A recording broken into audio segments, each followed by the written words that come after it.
"Could I speak to you for a minute? It's about your mom," said the doctor, pulling on my arm with a deeply troubled look on her face. Mom has been living in a wheelchair for 10 years, regularly coming to the hospital for checkups and rehab. Today, she's here for that reason, currently undergoing an exam. I was waiting to go for rehab when this doctor pulled me aside. If it's about Mom, I'll hear it from her primary care doctor." I gently shook my right arm free from the doctor's grasp. The doctor standing before me now is a woman, but Mom's primary doctor is a man. I wasn't informed of any changes. Why am I hearing about Mom from a doctor who isn't her primary doctor? With suspicion in my eyes, the female doctor in front of me impatiently wrapped her hands around mine. "There's something about your mom that I need to tell you, and only you. It's something that would be problematic if heard by her or her primary doctor." "Just to me?" I took a step towards the female doctor, who looked back at me with a serious expression. "I'm Madison, a 35-year-old single corporate employee. I work for a major company, but currently I'm working remotely for a particular reason. I've been raised in a single-parent family for as long as I can remember. My parents divorced when I was very young, and I have no memory of what my dad looked like or who he was. All I know is that his name was Michael. According to Mom, my dad was a good-for-nothing. He treated Mom like a slave, and left her because he said the child was in the way, running off with a younger woman he was having an affair with. We've never been able to get in touch with him since, and Mom has disposed of all photos that had Dad in them. Because of these circumstances, there was no dispute over custody after the divorce, and Mom took me in. I can never thank Mom enough for working late into the night and raising me single-handedly. Thanks to her, I was able to go to college and even land a job at a major company. Mom poured so much love into me that I never felt lonely growing up in a single-parent home. Besides, I've never felt the desire to meet Dad. Over and over, Mom would say, "That man was truly hopeless, Madison, so think of it as if you never had a dad to begin with." When I first heard about how Dad treated Mom and his infidelity, I couldn't contain my anger towards him. So even when I saw my friends' parents together at school events, I never felt envious. Just as Mom advised, I hardly ever thought about Dad, and I started living on my own as soon as I got a job. Although my job was demanding, I was living a fulfilling life until a turning point came when I was 25. Mom was involved in a traffic accident and ended up needing a wheelchair. Having lost her ability to walk, Mom had to quit her job, and the always bright and hardworking woman I knew began to lose her smile and became depressed. Unable to move as she used to, she spiraled into depression, and despite having numerous helpers, none seemed to fit well, leaving Mom growing increasingly frail. During this time, I received several calls from Mom saying she felt lonely and wanted me to come back home, which worried me enough to return to take care of her. I decided to use my paid leave to dedicate a week to her care, hoping to return to work once Mom got better.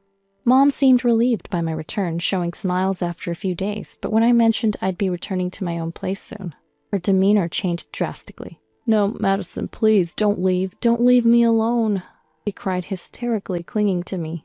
"Mom, calm down. I understand. I'll talk to my company again." Confused but unable to turn away from Mom, who raised me by herself with so much sacrifice, and knowing how much she detested the idea of me living alone after getting a job, seemed she couldn't bear the loneliness. Perhaps her physical and mental condition had deteriorated too much. I consulted with my company and decided to switch to remote work, working shorter hours until Mom's condition improved. Then, ever since that day, Mom started to dislike being alone, always sticking close by even when I was working from home. No matter how much I explained that I couldn't have anyone but employees see my work, I had to ask her to leave the room. But Mom would always wait in a spot where she could see into my room. It felt like I was always being watched, and I resented myself for feeling suffocated by it. Mom continued her visits to the clinic for rehab, but her condition never improved, leaving me with no prospect of returning to the main office. My personal life was dominated by taking care of Mom, leaving no room for new relationships or a boyfriend, and this lifestyle has now entered its 10th year.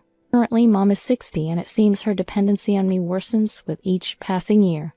Merely mentioning that I would leave the house for shopping would set her off into a frenzy, insisting I take her along. Calming her down took so long that living alone again seemed impossible. Yet I couldn't abandon my real Mom, who's loved and raised me from childhood. Then one day, Mom had a regular checkup, and I always accompanied her to the hospital. Her doctor was Dr. Thomas, a man in his 40s, and he had been overseeing Mom for 10 years, and I trusted him completely. After Mom went into the exam room for her checkup, I stepped outside the hospital to make a work call. When I was about to return to the exam room after about 10 minutes, a doctor stopped me. "Excuse me, you're Sophia's daughter, aren't you?" Sophia is my mom's name. The person who called out to me was a female doctor, seemingly around my age. Her name is Aria, and she recently started working at this hospital in the same department as Dr. Thomas, Mom's doctor. Surprised, I replied, "Yes, that's me. Is there something wrong?" "Do you have a moment? There's something I need to discuss with you about your mom." "About Mom? Sure, I don't mind."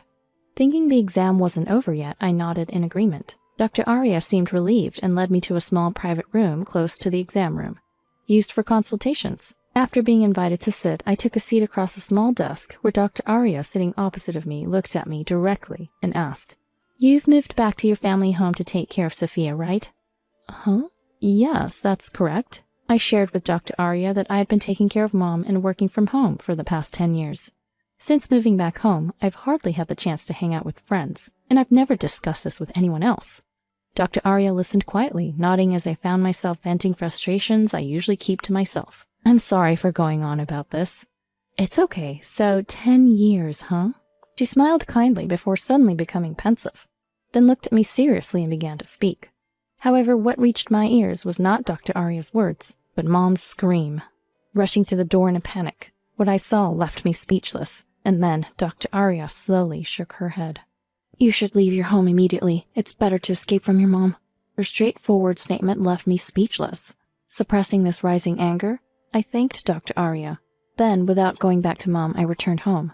Upon arriving, I hurriedly began packing my belongings. The image of Mom I saw at the hospital haunted me. 2 hours passed as I continued packing, with countless calls from Mom coming in. She must be panicking because I didn't show up after her exam and rehab. Yet I kept ignoring the persistent calls, and only answered after settling down in the evening, having finished packing. "Madison, where are you now? I've called so many times. Why didn't you answer?" As soon as the call connected, Mom started yelling at me. Normally, I would apologize immediately, but this time, "Oh, I'm at home right now," I replied indifferently. "You went home and left me behind? Why would you do that?" Mom became nearly hysterical. "Dying," I said. "Look, Mom, I can't live with you anymore. That's why I'm leaving home." "What are you thinking? Without you, I can't manage to live. How am I supposed to get back from the hospital?" "Why don't you walk back? Your legs have been fine for a while now. You don't really need a wheelchair or care, do you?" As I continued, Mom let out a short scream. I could picture her shaking in turmoil. "I found out everything you've been hiding, Mom." I told Mom about what Dr. Aria shared with me and what I had witnessed myself at the hospital. According to Dr. Aria, recent exams showed no abnormalities in Mom's muscles, bones, or nerves. She speculated that it might be a psychological issue, believing she couldn't walk, which actually made it a reality. The power of belief is not to be underestimated, and she considered integrating mental health care along with physical rehab. So, she intended to suggest incorporating emotional care into the rehab process and called me for this reason. But then, a woman's scream came from the direction of the exam room. Wait, was that Mom's voice? Dr. Aria and I exchanged glances and rushed to check the exam room. There was a window through which we could see Mom swatting away as if at insects. Indeed, the scream was from Mom. But why were there insects in the exam room? It seemed she'd mistaken dust for something else, picking up the motionless dust and disposing of it in the trash can. Mom did all this herself. Without using a wheelchair or a cane, she walked with light steps to dispose of it. Dr. Aria and I were dumbfounded, watching from the corner of the hallway. Peeking out, it seemed Mom hadn't noticed us at all, walking back to her wheelchair and sitting down as if nothing was amiss. Passing by where we stood, Dr. Thomas entered the exam room, approached Mom, and she placed a brown envelope in his hand. He pocketed it as if nothing unusual had happened and then wheeled Mom away to the rehab facility. "Madison, are you okay?" I was stunned, and it wasn't until Dr. Aria spoke to me softly that I realized I was still standing there. It wasn't that she couldn't walk or believed she couldn't walk. She was pretending she couldn't walk. Dr. Aria hugged my trembling shoulders and slowly shook her head. "Leave home now. Escape from Mom." I had finished packing to escape from Mom following her advice. During my explanation, Mom remained silent. Eventually, a deep sigh came through the phone, and perhaps realizing she couldn't deny it any longer, Mom began to speak the truth. It's true that I was in a traffic accident and was injured badly enough to require care, but thanks to rehab, I was able to walk with a cane 2 years after the accident. Hearing this, I was shocked. Only 2 years to recover? Then what was the last 10 years for? But I knew if you found out I could walk, you'd leave me. I couldn't bear that. Mom had some selfish reasoning. I always knew Mom loved me deeply from her behavior. She kept me bound to her by making me take care of her, ensuring I couldn't go anywhere. I love you more than anyone. I was just so lonely. No matter how many times Mom said that, my heart wouldn't budge. In these 10 years, colleagues have been promoted and some got married. I gave up my career and marriage for you, Mom. I've essentially sacrificed 10 years. Why lie and make me care for you? I was in touch and I came home on my days off. Why did it have to be this way? As I confronted Mom, tears started to overflow, and I finally declared I had no intention of caregiving anymore. Then at last I said, I'm leaving home today. Don't ever contact me again. And with that, I rejected Mom. Mom was still ranting about something, but I didn't listen and hung up the call. A month later, I, having started living on my own again, was at a certain hospital. Just as I was about to leave after my checkup, a familiar figure rushed towards me. It was supposed to be Dr. Thomas, Mom's doctor. He looked more gaunt than I remembered, with an air of exhaustion emanating from him. Wondering why he was at this hospital, I was taken aback by his desperate demeanor, but reluctantly agreed to listen to what he had to say. Then he confessed that he had known about Mom's recovery from the start, and had diagnosed her as disabled in exchange for money from Mom. The envelope Mom had handed him that day apparently contained cash as well. Due to Dr. Aria's complaint, the hospital had discovered the truth, and he was fired soon after. Furthermore, he was facing imminent arrest and the revocation of his medical license for continuously forging medical documents. However, I've done nothing wrong, he insisted. Shockingly, Dr. Thomas claimed that the money was not a gift from Mom, but hush money from me.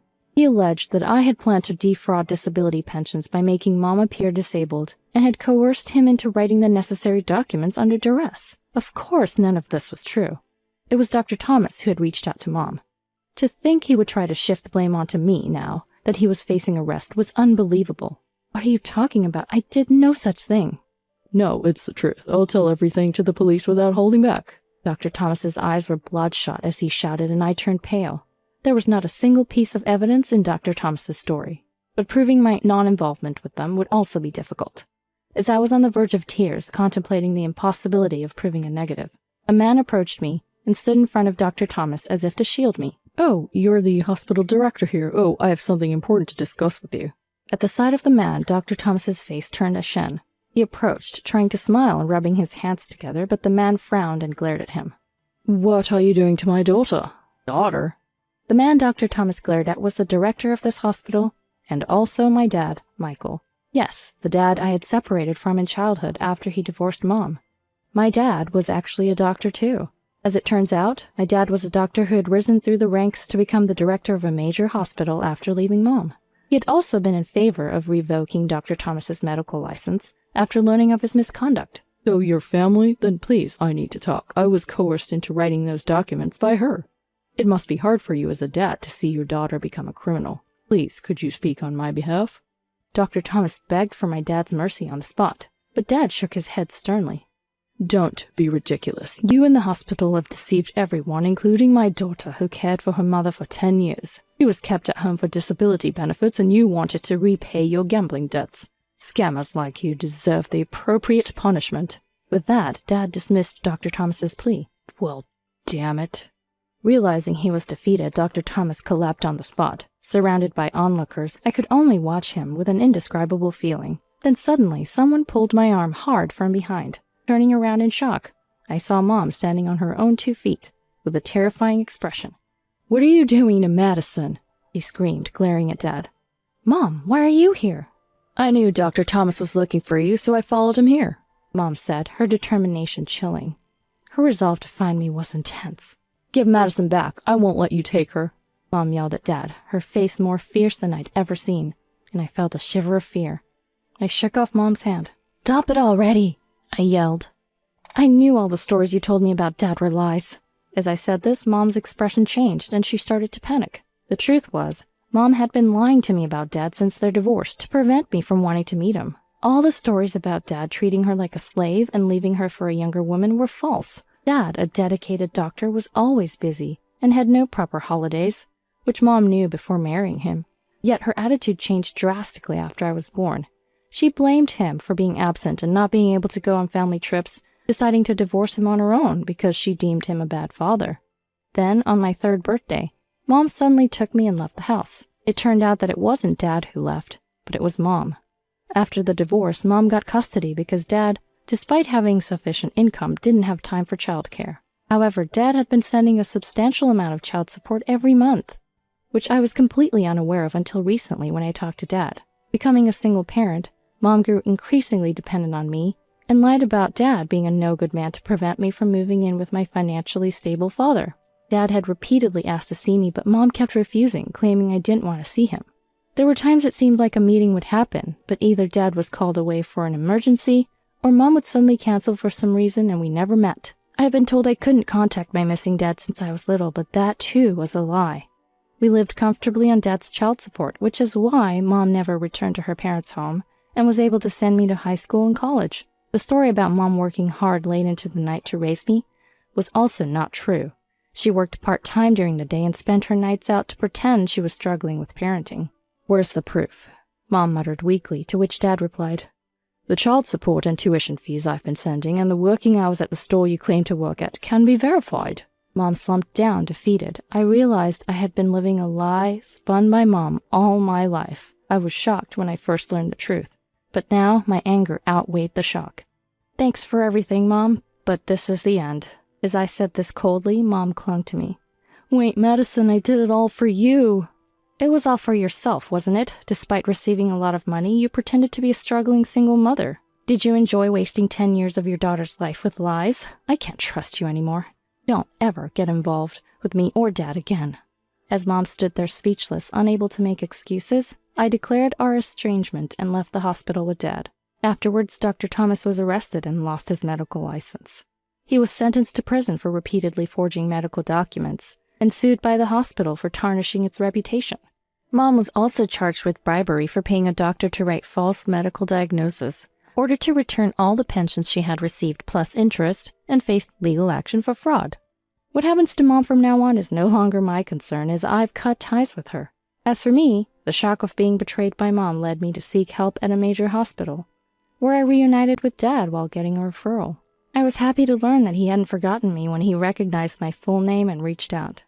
Now I'm back to working at the headquarters, balancing work and hospital visits. Dr. Arya, who revealed the truth about Mom, exchanged contact info with me when I went to thank her later.